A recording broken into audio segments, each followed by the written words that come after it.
गली रामनाथ में ही एक पेड़ था। वह बरगद का पेड़ पुरानी मस्जिद की टूटी दीवार के बीच से निकला था। अली की पतंग उसकी टहनियों में फंस गई थी। फटी कमीज पहने छोटा सा अली नंगे पैरों से गली में लगे पत्थरों को पार करता हुआ अपने दादा के पास पहुंचा। उसका दादा अपने पिछवाड़े के आंगन में धूप में बैठा हुआ ऊँघ रहा था।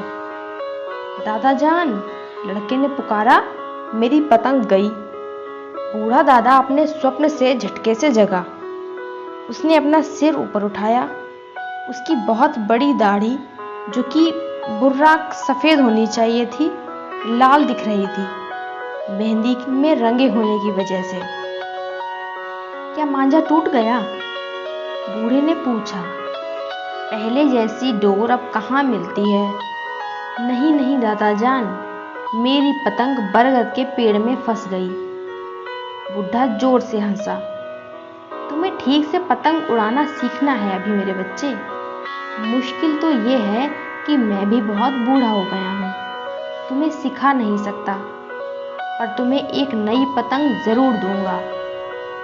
उसने उसी समय पतले कागज और रेशम की एक नई पतंग बनाकर धूप में सूखने के लिए रखी थी। गुलाबी रंग की हरे पुछल्ले वाली पतंग। बूढ़े ने वह पतंग अली को दे दी और अली ने अपने नन्हे पंजों के बल उचक कर दादा का पोपला मुंह चूम लिया। इस पतंग को नहीं खोऊंगा, उसने कहा। चिड़िया जैसी उड़ेगी ये पतंग, और अपनी एड़ियों पर घूमकर कूदता हुआ आंगन से बाहर निकल गया। बूढ़ा धूप में बैठा सपने देखता रहा। उसकी पतंगों की दुकान कब की खत्म हो चुकी थी। एक कबाड़ी ने वह जगह खरीद ली थी। अपना दिल बहलाने के लिए वह पतंगे अभी भी बनाता था, जिससे उसके पोते का भी फायदा होता था। बहुत कम लोग अब पतंग खरीदते थे। बड़े तो उन्हें मामूली सी चीज मानते थे, और बच्चे पैसा पाने पर सिनेमा देखना पसंद करते थे। सबसे बड़ी बात तो ये थी कि पतंग उड़ाने के लिए कोई खुली जगह ही नहीं रह गई थी। जो खुला घास का मैदान पुराने किले से लेकर नदी किनारे तक फैला था, उस सारे मैदान को शहर निगल गया था। बूढ़े को वह पुराना जमाना याद आता था, जब बड़े बड़े लोग पतंग लड़ाते थे। पतंगे आसमान में तेजी से घूमती थीं और झपट्टा मारती थीं। एक दूसरे के धागे से फंसकर खिंचती जाती थीं, जब तक कि एक पतंग कट नहीं जाती थी। फिर वह हारी हुई कटी पतंग अपने धागे से मुक्ति पाकर नीले आसमान में पता नहीं कहाँ चली जाती थी। बाजियां लगती थीं और पैसे हाथ बदलते थे। उस समय पतंगबाजी शाही शौक था। बूढ़े ने याद किया कि कैसे नवाब साहब खुद नदी किनारे अपने दरबार के साथ आते थे और इस राजसी शौक में समय बिताते थे। तब लोगों के पास समय था, जो कि वह एक नाचते हुए दिल को खुश करने वाले कागज के टुकड़े के साथ मौज मस्ती में बिता सकते थे, चाहे घंटा भर ही क्यों ना हो। आजकल लोग दौड़ते ही रहते हैं उम्मीदों की गर्मी लिए। किसी के पास समय नहीं है। नाजुक चीजें जैसे पतंग उड़ाना या आंख बंद कर सुनहरे सपने देखना पैरों तले रौंद दी जाती हैं। जब वह जवान था तो महमूद पतंग बनाने वाले के नाम से सारे शहर में जाना जाता था, और उसकी कुछ विशेष सजावट वाली पतंगे उन दिनों में 3 या 4 रुपए तक भी बिकती थीं। एक बार नवाब साहब के कहने पर उसने एक बहुत ही खास किस्म की पतंग बनाई थी, जैसी किसी ने कभी उस जिले में नहीं देखी थी। उसमें एक कतार में लगे छोटे छोटे कागज के गोलाकार टुकड़े एक हल्के बांस के फ्रेम से जड़े थे। हर गोले के दोनों तरफ एक एक घास का गुच्छा लगा दिया, जिससे संतुलन बना रहे। सबसे ऊपर वाला कागज का गोला एक तरफ को फूला हुआ था। उसके ऊपर एक अजीब सा चेहरा बना दिया, जिसमें आंखों की जगह दो छोटे गोल शीशे जड़े थे। गोल सिर से पूंछ तक आकार में घटते जाते थे और कुछ लहराते से थे, और पतंग ऐसी लगती थी मानो कोई सांप सड़क पर रेंग रहा हो। इस बोझिल सी बनावट को जमीन से ऊपर उठाना बड़ी कला का काम था। सिर्फ महमूद ही उसे हवा में उड़ा सकता था। सभी ने महमूद की बनाई ड्रैगन पतंग के बारे में सुन लिया और कहने लगे, ये पतंग तिलिस्मी है। जब नवाब साहब के सामने उड़ाने के लिए वह पतंग पेश की गई तो वहां अच्छी खासी भीड़ जमा हो गई थी। पहली कोशिश फिजूल गई।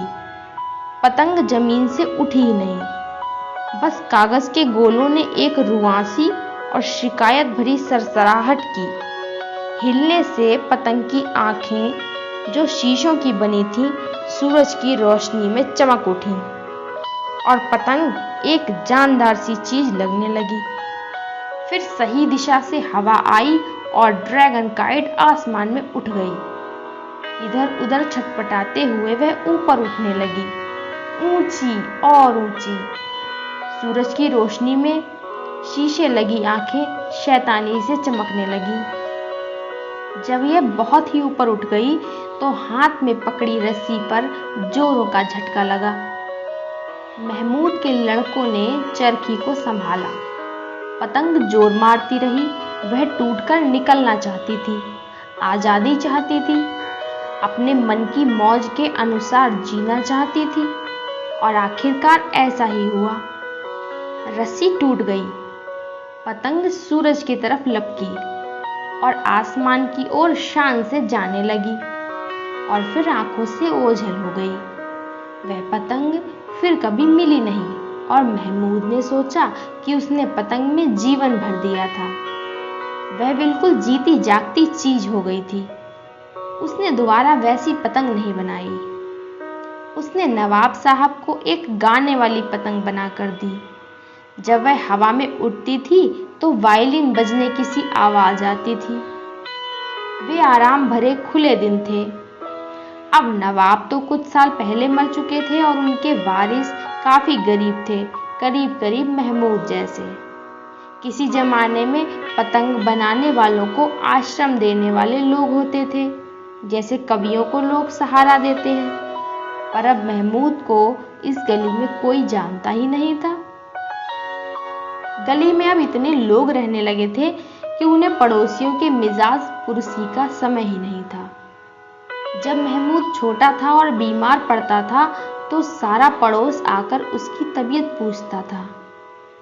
अब जब उसके दिन पूरे होने को आए थे, कोई कभी मिलने नहीं आता। सच तो ये भी था कि उसके पुराने दोस्त सब मर चुके थे और उसके लड़के उम्रदार हो चुके थे। एक तो पास के गराज में काम कर रहा था, दूसरा पाकिस्तान में। बंटवारे के समय वह वहीं था और फिर वापस यहाँ रिश्तेदारी में नहीं आ सका था। जब बच्चे 10 साल पहले उससे पतंग ले जाते थे, वे खुद अब जवान थे और मुश्किल से अपनी रोजी रोटी कमाते थे। उनके पास एक बूढ़े आदमी और उसकी याददाश्तों के लिए समय ही नहीं था। वे एक तेजी से बदलती और होड़ भरी दुनिया में बड़े हुए थे। एक बूढ़ा आदमी और एक बूढ़ा बरगद, दोनों ही उनके लिए सिर्फ उपेक्षा के पात्र थे। उन्होंने तय कर लिया था कि ये दोनों ही हमेशा के लिए इस तरह से जुड़े जरूर थे, पर हल्ला गुल्ला मचाती, माथे से पसीना बहाती आम आदमी की दुनिया जो उनके आसपास थी, उसका इनसे कोई लेना देना नहीं था। अब लोग बरगद के पेड़ तले जमा होकर अपनी समस्याओं और योजनाओं के बारे में बातें नहीं करते थे। सिर्फ गर्मियों में कभी कभी कड़ी धूप से बचने के लिए वहां खड़े हो जाते थे। पर वह छोटा लड़का था ना, महमूद का पोता, महमूद का बेटा पास ही काम करता था।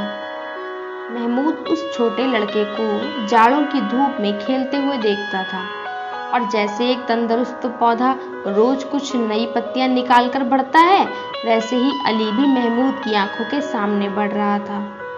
पेड़ों और आदमियों में बहुत कुछ एक जैसा है। हम धीरे धीरे बढ़ते रहते हैं, अगर कोई हमें चोट ना पहुंचाए, भूखा ना रखे या काट ना डाले। जवानी में हम अपनी शान से देखने वालों की आंखों में चमक ले आते हैं। बुढ़ापे में कुछ झुकने लगते हैं, हम टूटती शाखाएं, थके हाथ पैर धूप में फैलाते हैं और फिर एक लंबी सांस खींचकर अपने आखिरी पत्ते बिखेर देते हैं। महमूद उस पुराने बरगद के पेड़ सा था। उसके हाथ भी झुर्रियों भरे कुछ टेढ़े मेढ़े हो गए थे, बरगद की जड़ों की तरह। अली तो उस छोटे मिमोसा यानी लाजवंती के पेड़ की तरह था जो आंगन के दूसरे कोने में बोया गया था। 2 साल में अली और मिमोसा का पेड़ दोनों ही तरुणाई की ताकत और आत्मविश्वास पा जाएंगे। सड़क की आवाजें धीमी होने लगी। महमूद को लगा शायद उसे नींद आ रही और फिर वह सपने देखेगा। कभी कभी वह पतंगों के सपने देखता था, एक ऐसी पतंग का जो हिंदुओं के भगवान विष्णु की सवारी गरुड़ की तरह सुंदर और ताकतवर दिखती होगी। वह अली के लिए बहुत ही गजब की पतंग बनाकर जाना चाहता था। अली के लिए उसके पास छोड़ने को और था ही क्या। अली की आवाज दूर पर सुनाई दी। उसे नहीं समझ आया कि अली उसे ही पुकार रहा है। ऐसा लग रहा था कि आवाज बहुत दूर से आ रही है। अली आंगन के दरवाजे पर खड़ा पूछ रहा था, क्या अम्मी बाजार से लौट आई है? महमूद ने कोई जवाब नहीं दिया। अली ने दोबारा पूछा और दादा की तरफ बढ़ा। बूढ़े के सिर पर धूप तिरछी पड़ रही थी और एक छोटी तितली उसकी बड़ी सी दाढ़ी पर बैठी थी। महमूद चुपचाप था। अली ने अपने हाथ उसके कंधे पर रखे पर महमूद ने कुछ नहीं किया। बस एक आवाज सी आई जैसे अली को जेब में रखे कंचे जब आपस में रगड़ते थे तब आती थी। अली एकदम से घबरा गया और दरवाजे की तरफ वापस गया। सड़क पर दौड़ता हुआ जोर जोर से अपनी माँ को बुलाने लगा। तितली बूढ़े आदमी की दाढ़ी से उठकर मिमोसा के पेड़ पर जाकर बैठ गई। हवा का झोंका आया और उसने पेड़ में फंसी पतंग को निकालकर हवा में ऊंचा फेंक दिया। वह फटी पतंग उस कश्मकश से भरे शहर से निकलकर अनजाने नीले आसमान में कहीं चली गई। ये थी आज की कहानी, रस्किन बॉन्ड जी की कहानी पतंग वाला। आशा करती हूँ कहानी आपको अच्छी लगी होगी। कहानी कैसी लगी कमेंट सेक्शन में ज़रूर बताएं। वीडियो को लाइक करें, चैनल को सब्सक्राइब करें। धन्यवाद।